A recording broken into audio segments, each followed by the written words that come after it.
Office के वार्षिक समारोह की पार्टी और सहकर्मियों की जिद, लेकिन वो हाथ में शराब का गिलास लेकर शराब पीने का नाटक कर रहा था। उसे इस कार्यालय में शामिल हुए कुछ सप्ताह ही हुए होंगे और हालांकि उसे कुछ दिन पहले ही समझ में आया था कि ऐसी बड़ी बड़ी पार्टियों में शराब पीना प्रतिष्ठा की निशानी मानी जाती है, लेकिन शराब पीकर अपनी प्रतिष्ठा बढ़ानी पड़े, इतना भी बुरा समय नहीं आया है। और वैसे भी वो जिस बस्ती में रह चुका है, वहां शराब पीने वाले लोग मान, मर्यादा और प्रतिष्ठा को बढ़ाने की बजाय उसी गिलास में मिलाकर पी जाते थे। रात के 11:30 बजने के बाद भी पार्टी खत्म नहीं हुई थी।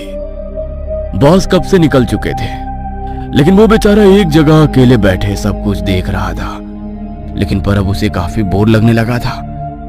लगभग सभी को बाय करके वो वहां से घर के लिए निकला। रात के तकरीबन 12 बज चुके थे। ऑफिस शहर से तकरीबन 20 किलोमीटर की दूरी पर था।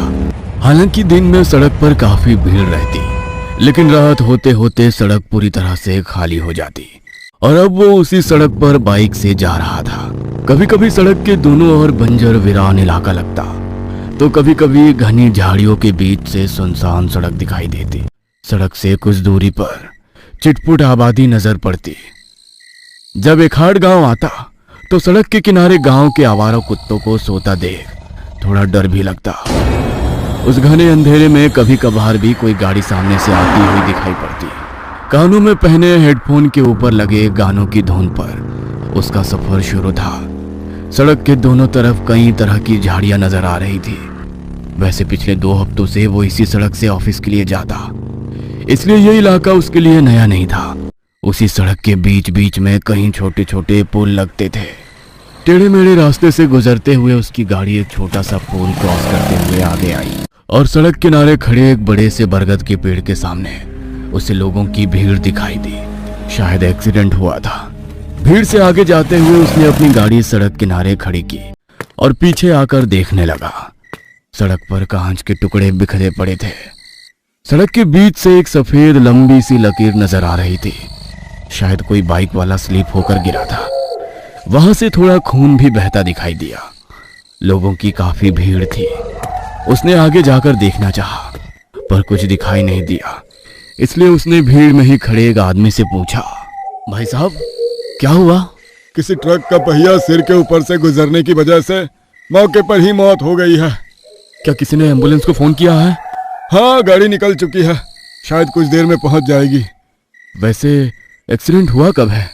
पता नहीं, लोगों की भीड़ दिखाई दी, इसलिए रुक कर देखा तो पता चला कि एक्सीडेंट हुआ है।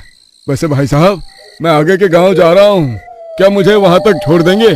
जी जरूर, चलिए। वो आदमी गाड़ी की पिछली सीट पर बैठ गया और उन लोगों का सफर शुरू हो गया। बाइक चलाते हुए उस लड़के ने कहा, वैसे रात के समय अगर कोई साथ हो तो सफर जल्दी खत्म होता है, ऐसा मैंने सुना है।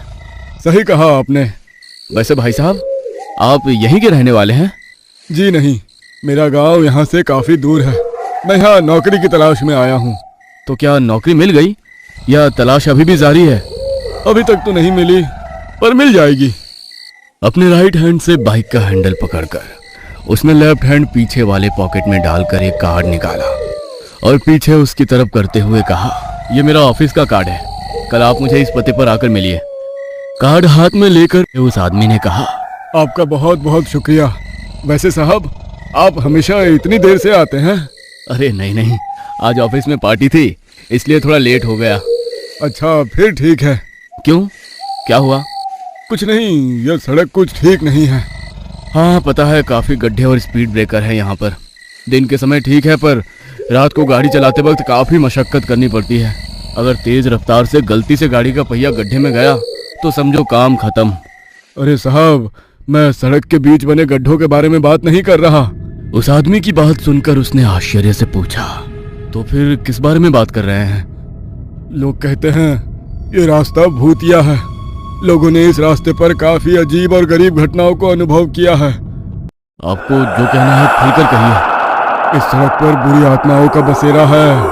उस आदमी की बात सुनकर वो लड़का ठहाका मार के हंसने लगा। उसकी बातों का मजाक उड़ाते हुए उसने बोला,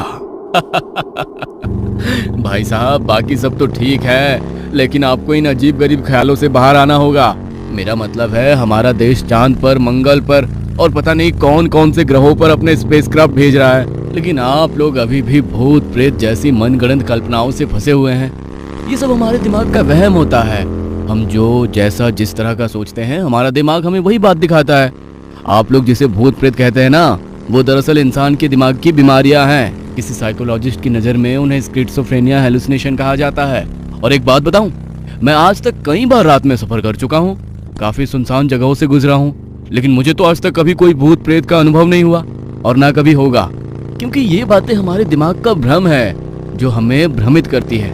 मैं आज की पीढ़ी का युवा हूँ, कोई मन से भ्रमित इंसान नहीं। समझ गए मेरी बात को?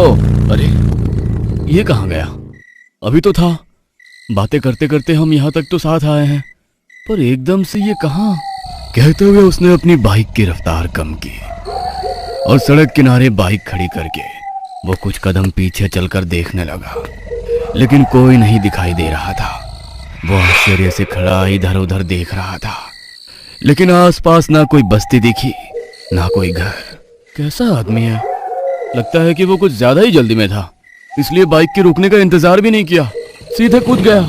उसने अपनी बाइक फिर से स्टार्ट की और अपनी मंजिल की ओर चल दिया। हवा बेहद ठंडी थी।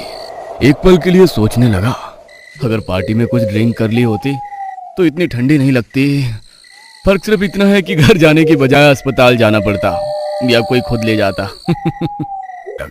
थोड़ी दूरी तय करने के बाद उसे कुछ बेचैनी महसूस हुई।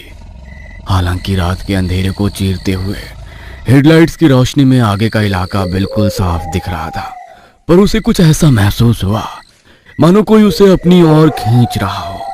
शायद ये काम की थकान और आज पार्टी में बिताया समय था। हालांकि वो शराब नहीं पीता था, फिर भी उसे कुछ अंदाजा था कि किसी दोस्त ने उसके साथ शरारत की होगी, मतलब उसकी कोल्ड ड्रिंक में चुपके से शराब मिला दी होगी और ये ठंडी हवा अब उसे नशे का एहसास करा रही थी। रास्ता अब और भी डरावना लगने लगा। दूर तक जाने वाली हेडलाइट की रोशनी में उसे सिर्फ एकांत और अकेलेपन से घिरी सड़क ही नजर आ रही थी। लेकिन थोड़ी देर बाद उसे कुछ अजीब सा महसूस हुआ। वह आसपास के माहौल से भ्रमित हो गया। मैं तो अभी यहीं से गया था, या मुझे लगता है कि मैं यहाँ से जा चुका हूँ। ये क्या हो रहा है मेरे साथ? शायद मुझे लगता है कि मैं यहाँ से गुजरा हूँ। मतलब ऐसी चीजें अंग्रेजी फिल्मों में बहुत देखी गई है जिसे डिजाइन कहा जाता है। मतलब कि हमें लगता है कि एक आध घटना हमारे जीवन में घट गई है, लेकिन वास्तव में ऐसा पहली बार हो रहा होता है। जब वो अपने विचारों में खोया हुआ था तभी उसे एक और झटका लगा। नाले पर बना वो पुल पार करने के बाद कुछ दूर आगे एक बरगद के पेड़ के नीचे सड़क के बीच में लोगों का जमावड़ा दिखाई देने लगा। उसने बड़ी गौर से आसपास के इलाके को देखा और वो सच में चौंक गया। अरे ये भ्रम नहीं, सचमुच मैं कुछ समय पहले इसी सड़क पर इसी जगह से गुजरा हूँ, क्योंकि वो लोग अभी भी वहीं खड़े हैं। हो सकता है कि एम्बुलेंस अभी भी नहीं आई हो, लेकिन मैं दोबारा इस सड़क पर कैसे आ गया? सब कुछ उसकी कल्पना से परे था। उसने अपनी बाइक की रफ्तार धीमी कर ली, क्योंकि सड़क पर लोगों की काफी भीड़ थी। उसे नहीं पता था कि भीड़ में किससे और क्या पूछा जाए, क्योंकि वो कुछ समय पहले ही उसी जगह से गुजरा था और वो जानता था कि वहां एक दुर्घटना हुई है, और वो ये भी जानता था कि उस दुर्घटना में एक व्यक्ति की मौके पर ही मौत हो गई है। तो वो बिना किसी से कुछ पूछे धीरे धीरे भीड़ से बाइक निकालते हुए जाने लगा। लेकिन तभी पीछे से उसके कानों में आवाज आई, भाई साहब मुझे अगले गांव में छोड़ दीजिए। उसके हाँ या ना कहने से पहले ही वो शख्स दौड़ता हुआ उसकी बाइक के पीछे बैठ गया। उसे थोड़ा गुस्सा आ गया, क्योंकि वो अजनबी सीधे आकर बाइक के पीछे बैठ गया। अरे दूसरी गाड़ी देखो, मुझे बहुत दूर जाना है। अरे भाई साहब रात के 1 बज चुके हैं, इतनी देर तक यहाँ कौन रुकेगा? और वैसे भी किसी ने कहा है अगर रात के सफर में कोई साथ हो तो रास्ता जल्दी और आसानी से कट जाता है।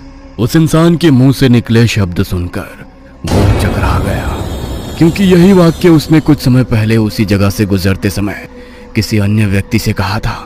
उसे नहीं पता था कि ये क्या हो रहा है। अब वो भी परेशान हो गया था। वह शख्स बोलने लगा, एक बात कहूँ? जी कहिए। दरअसल अगर कोई आपके साथ हो तो आप नहीं जानते कि रास्ता जल्दी खत्म होगा या नहीं, लेकिन कभी कभी इंसान खत्म हो जाता है लेकिन रास्ता नहीं। मतलब आखिर आप क्या कहना चाहते हैं? ये सड़क काफी अजीब है। मेरा मतलब है 4 या 5 मील की दूरी तक कब कोई यहाँ से गुजर जाए और किसी को दुनिया से गुजार दे, कहा नहीं जा सकता। इसलिए तो कहते हैं कि कभी कभी इंसान खत्म हो जाता है, लेकिन ये सड़क खत्म नहीं होती।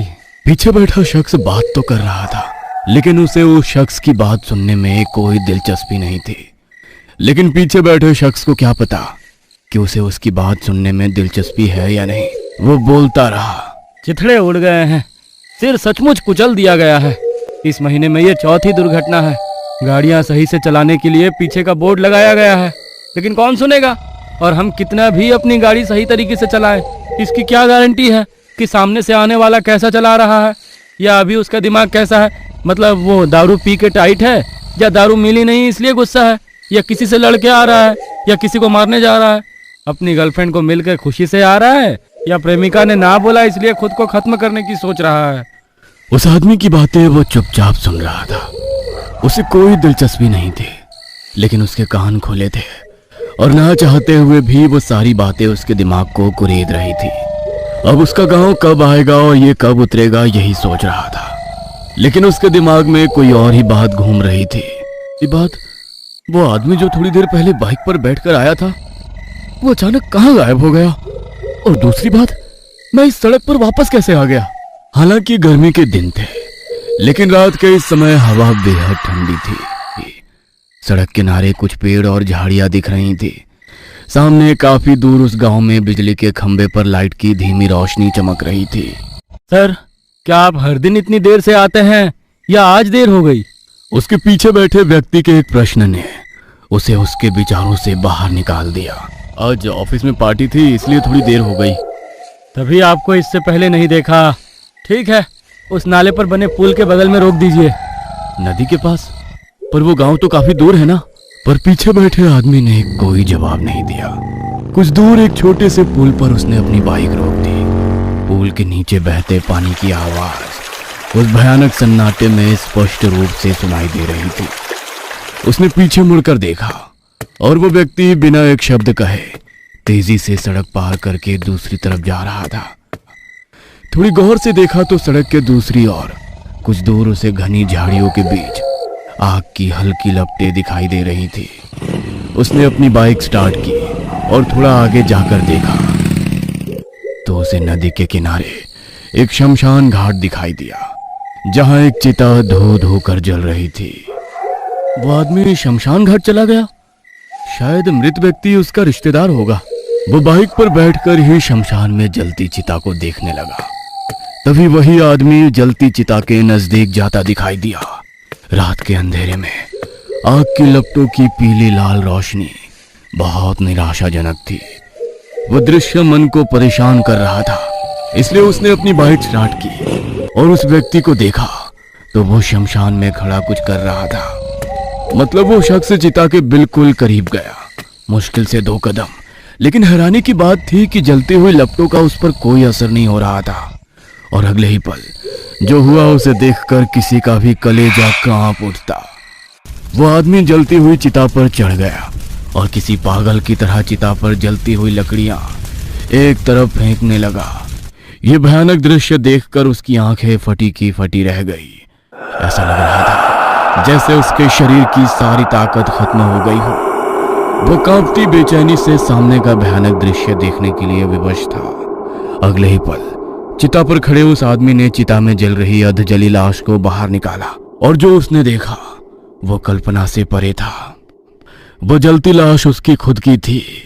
उसके शरीर पर जलता हुआ मांस लटक रहा था। उसके बाल पिघलकर जल रहे थे और सिर से चिपके हुए थे। और जली वो लाश में जैसे जान आ गई और धीरे धीरे चिता में खड़ी होने लगी। चिता के पास खड़ा हुआ आदमी चिता में खड़ी उस लाश के साथ कुछ बात करने लगा और इधर बाइक पर बैठा हुआ आदमी डर के कारण अपने होश और आवाज खो रहा था। तभी एकदम से उसका पैर लड़खड़ा गया और वो गिरते गिरते संभला। तभी झटके से दोनों ने अपनी गर्दन उसकी तरफ कर ली और गुस्सैल नजरों से उसे देखने लगे। वो भयानक दृश्य देखकर उसकी रूह तक कांप गई। झट से बाइक स्टार्ट की और स्पीड बढ़ा दी। बड़ी तेजी से उसकी बाइक सड़क पर दौड़ने लगी। उसने साइड मिरर में देखा कि पीछे सड़क पर दो जलती हुई मानवीय आकृतियां दौड़ रही थी। वो भी डरा सहमा बड़ी तेज गति से अपनी बाइक चलाने लगा। उसकी बाइक की रफ्तार 100 किलोमीटर से ज्यादा हो गई। वो बाइक चलाते हुए भी पीछे देख रहा था, लेकिन कुछ दूर जाने के बाद उसे यकीन हो गया कि उसके पीछे कोई नहीं आ रहा। उसने राहत की सांस ली, लेकिन ना ये सड़क खत्म हो रही थी ना ये रात। उसने घड़ी में समय देखा और चौंक गया। ये कैसे हो सकता है? उसने गाड़ी की रफ्तार धीमी की और गाड़ी सड़क के किनारे रोक दी। 12:30? मतलब मैं आधे घंटे से इसी सड़क पर घूम रहा हूँ? ये नामुमकिन है। उसने बाइक स्टार्ट की और स्पीड बढ़ा दी। फिर से उसकी बाइक तेज गति से चलने लगी। वो सड़क के दोनों तरफ देख रहा था, पर उसे कोई गांव नजर नहीं आ रहा था। फिर भी बाइक की स्पीड कम किए बिना ऐसे ही जाने लगा। कुछ तिरछे टर्न लेकर वो बाइक से नाले को पार करने लगा और सामने का दृश्य देखकर उसके दिमाग ने काम ही करना बंद कर दिया।